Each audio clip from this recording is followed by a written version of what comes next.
On to the next award, I thought you DPOY. didn't even go. That's crazy. started it. I started it, yeah. You Messed me up. DPOY, Defensive Player of the Year. I'm going with Jaren Jackson Jr. Steal a game, 2 blocks per game. The Grizzlies right now are 7th best defensive rating in the entire NBA. Leading the league in blocks in 2022. Total since it blocks, started. too. He has 7 games of 5 blocks this year. Riv was low on him. The only bad thing about Jaren Jackson right now is that Jay Sean Tate and Jalen McDaniels are the only 2 players that have committed more fouls than him. So he still commits a lot of fouls, but when at the 5, he's holding opponents to 55% shooting at the rim. I mean, we're talking about people basically doing a coin flip when they're attempting layups on Jaren Jackson. That's just all-time great. And Gobert has missed time, so I don't think he's in the conversation right now. Draymond has missed time. Bam. He's not in the conversation right now. I think, missed to time. me, DPOY right now is between Jaren Jackson Jr. My boy. and Mikal Bridges. Oof, you're being very disrespectful What to about Giannis. Oh, Giannis is there, too. I was gonna say, hell? he's being How did very, you forget And Giannis? you know what's Yeah, funny? Giannis is crazy. Just to be real quick with it, Giannis's field goal percentage allowed in the paint is lower than Jaren Jackson's. Oh, yeah. But he's not as cool as him, so. Well, He's way cooler.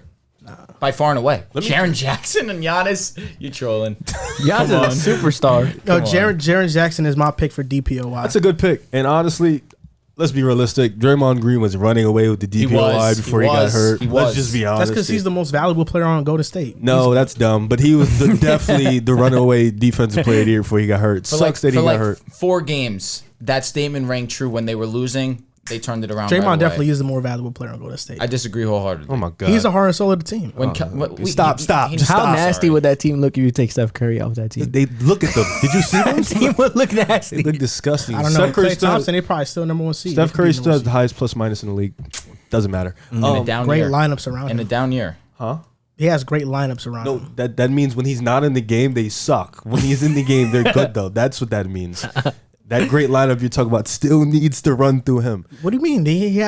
Steph has an all-star starter on his team. He did And that. an all-star. Because of him. And Draymond. Oh, He has you. 3 all-stars. You ever notice He that has as soon 2 as Wiggins all-stars. started to play with Curry, he's all of a sudden a knockdown shooter? You ever thought about that? You didn't think about that. I definitely He's shooting 41% from 3. And now Oh, he's you mean hitting playing full with court. Draymond? He's hitting full court shots now in the All-Star game. Now all of a sudden he's this guy. Yeah. I agree. He got the Briscoe in his bag. No, he always had that. It just didn't Go go in. Wiggins would have done it playing with Harden, too. DPOY for me is Giannis. I think Giannis is going to Antetokounmpo. probably walk away with this award. And it's, like you said, he's one of the best two-way players in the NBA. You know, like I said before. Is he best, or are you still going to hold on Oh, to no, Kawhi? Kawhi is still the best two-way player in the league when he's healthy. I'm going to still hold on to that. I But agree. Giannis is right after him. Don't get me Embiid wrong. in that conversation also? That's He's hard. a great two-way player. He's a big. I don't really like putting bigs in there. But But like I AD would- was in that conversation Because he's 2 more like years a ago. wing, you know. So that's why it's like he can guard the perimeter. Great two-way That's what I'm player. saying. That's very true. And Giannis he can guard the perimeter, but he's not amazing. You've guarding slow always, as perimeter. feet. you've always He's always- fought back on that 'Cause he perimeter. really can't. Like He's solid slow on the his feet. perimeter, though. He's good on the You know why, perimeter. though? He's It's not because his Kawhi. arms are massively long. That's the only reason. But in the paint, Giannis is unbelievable. Yeah. Like unbelievable. Like I said, all Draymond world. would have ran away with the award I if he agree. didn't get hurt. But now that he's hurt, it offers room for the Jaren Jackson in the world, the Bridges in the world, Giannis in the world to come in. Obviously, Gobert has missed some time, so he'll be up there because his numbers are ridiculous. But for me right now, Giannis being one of the best two-way players in the league, his defensive, like him just being a safety on that court for them, being that Ed Reed type of player in football, like for them, him being that rim protector, him being that help side defender. Like we said, he's not great on the perimeter, but He's definitely not a liability What on it he either. does and that help side is just too, you can't ignore it. And No he's doubt. one of the best defenders. No in the doubt. league. For me, is Giannis. I think Giannis is probably going to win the award. He might go back to back winning MVP and DPOI On again. some Hakeem stuff. Yeah, you never know. But for me right That's now, tough. it's DPOI. I'm just real gonna. tough. I'm gonna back. But I will jump on your Jaren Jackson is in fact cooler than Giannis. Yeah, and I'm standing with that. Cooler. Yeah, Like you guys know. JJJ. You guys know what cool means, right? Yeah, it's the definition between you and Joel. Joel's cool, you're not. Oh, wow. I'll take that. That's fine. That's fine. But to backpack off what you're saying, I'm just going to give the numbers now. Less than 6 feet in the basket. His defensive field goal percentage is 50.6. The league average is 63.6. Less than 10 feet. His defensive field goal percentage is 49.7. The average is 58.8. He has been unbelievable near the basket. Giannis has been all world. The Bucks have been winning basketball games. With all the adversity that they've had to face this season, he's held it down. He's being the best player in the league, at least this season. He's been fantastic on both sides of the court. You got to give it to him. I'm gonna side with Joel. I mean, but I think Joel is absolutely right though, and I'm gonna back him up on it. He's cooler than Giannis. Nah, I like Giannis way better. Rip knows that. Jaren Jackson Jr. is leading the NBA in total blocks. I mean, I don't know if you guys know that, but he does. He's an elite rim protector. He can definitely defend guards well as well. I was watching tape on him from Thinking Basketball. How he can guard guards, just not Steph. He can absolutely guard guards. He's definitely not a liability on that term. He's averaging a steal, not Steph, leading the league in blocks per game. Overall, opponents shoot 5% worse when guarded by Jaren Jackson, and then in the paint they shoot 14% worse than league average when guarded by Jaren Jackson. So this is a guy who's elevated Memphis. His presence has them in the top 10 defensively.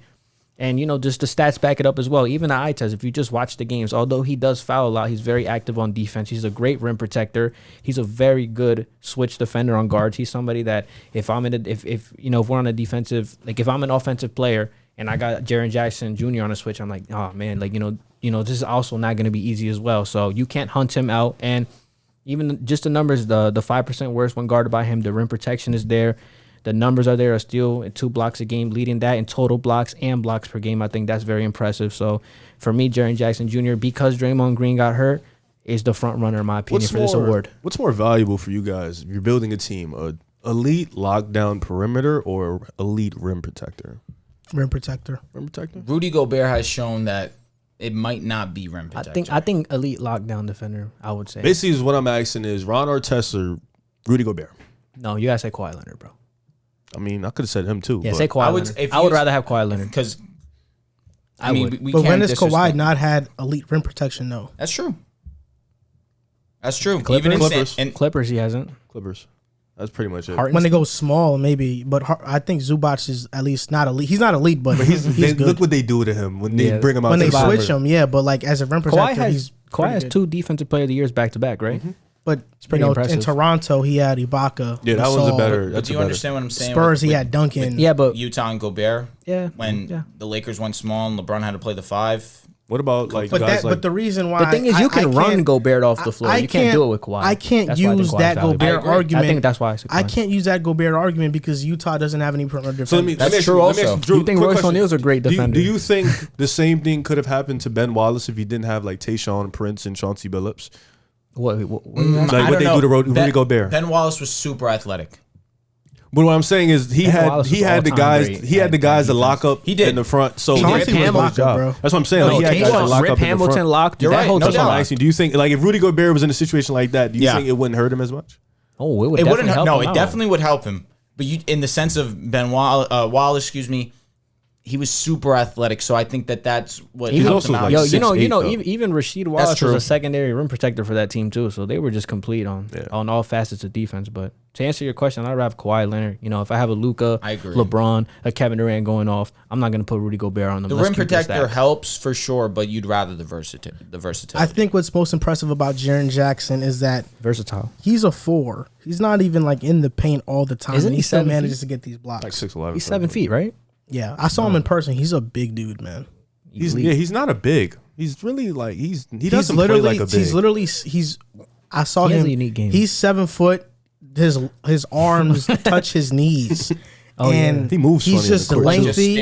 He has a lot. He's lengthy. He's lengthy. He's thick. He's just the way he plays is weird. You're a sicko. What are you talking about?